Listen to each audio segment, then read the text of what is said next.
The family of a woman who died of a nut allergy is speaking out in hopes of raising awareness and getting clearer warnings on food items.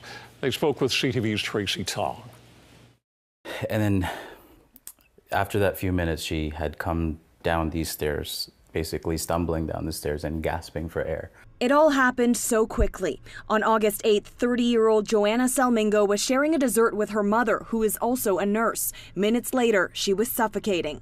I may have done actual CPR on my patients probably about 5 or 6 times. This time, this is my daughter. My maternal instinct was telling me to just be calm and go into your nursing instinct so that you can save your daughter. Joanna passed away 2 weeks ago. We stayed in ICU for about 17 days, but during that 17 days, it was really her deterioration from being comatose to eventually they deemed her clinically brain dead. Joanna had a nut allergy. She had purchased mochi, which is usually made of glutinous rice and ice cream, from the Whole Foods in Markham.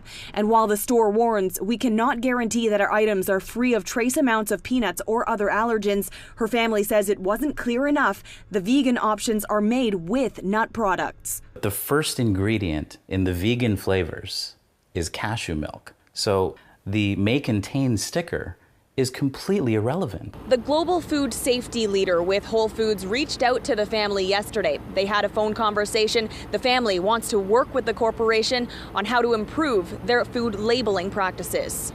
Her family vowing to use Joanna's story to prevent similar tragedies, starting the FATE initiative, food allergy training and education. People need to be, including restaurants and public venues, they need to be more cognizant of cross-contamination and food displays and labeling. Approach everything with love. Words her family says Joanna lived and died by. Her kidneys, liver, and heart were donated to save 4 lives. The whole idea of us donating her organs to other people so that they can survive, I think was the best decision we've made because she wouldn't have it any other way. Tracy Tong, CTV News. Yes, on the night of August 8th, my sister came home from work. She had brought home these desserts from Whole Foods. These desserts are called mochi. They're new to Whole Foods in Canada, and they were advertising them as dairy and non-dairy options. Their non-dairy options were made with cashew milk. She had come and shared them with my mom at the dinner table, and they had split 3 pieces. And then she went upstairs for just a few minutes, like maybe 5. And then after that few minutes, she had come down these stairs, basically stumbling down the stairs and gasping for air, just saying, "Mom, Mom."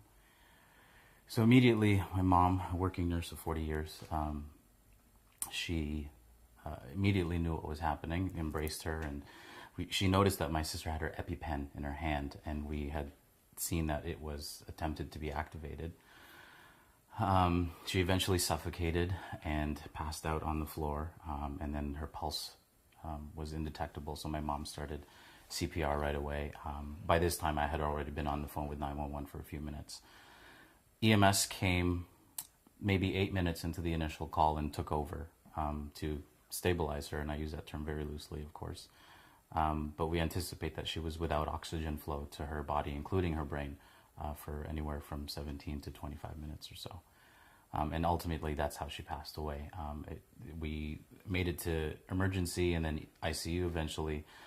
And we stayed in ICU for about 17 days. But during that 17 days, it was really her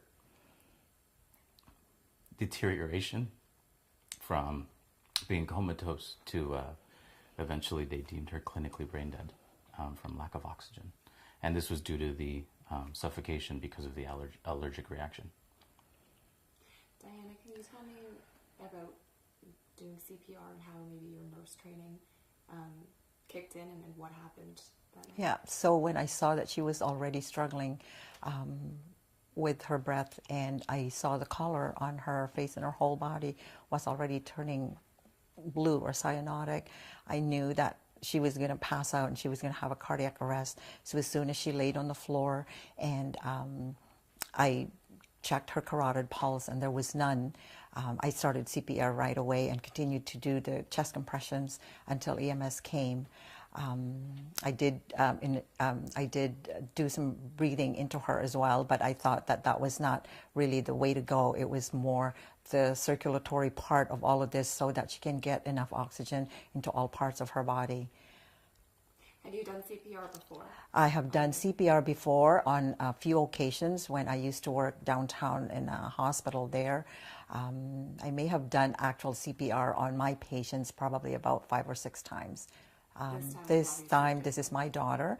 My maternal instinct was telling me to just be calm and go into your nursing instinct so that you can save your daughter. And that's what I tried to do as much as I can until help came.